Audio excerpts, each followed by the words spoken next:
Merci beaucoup. Merci. Perrine Goulet. Merci, très rapidement, parce que vous ne m'avez pas répondu, Madame la Ministre, donc je me permets de reposer la question.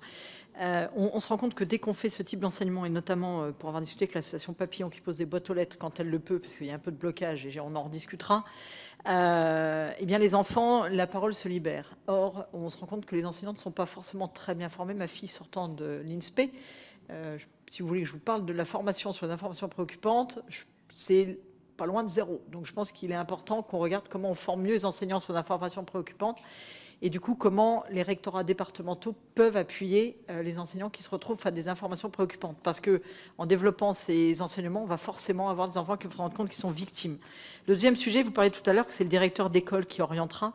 J'ai un sujet quand l'enseignant est la directrice d'école et qu'elle est toute seule dans les petites écoles et qu'elle est confrontée à un type de sujet. Est-ce que vous allez mettre en place des correspondants, pareil, dans les rectorats départementaux sur ces enseignements pour accompagner ces enseignements uniques, ces enseignants uniques dans les écoles?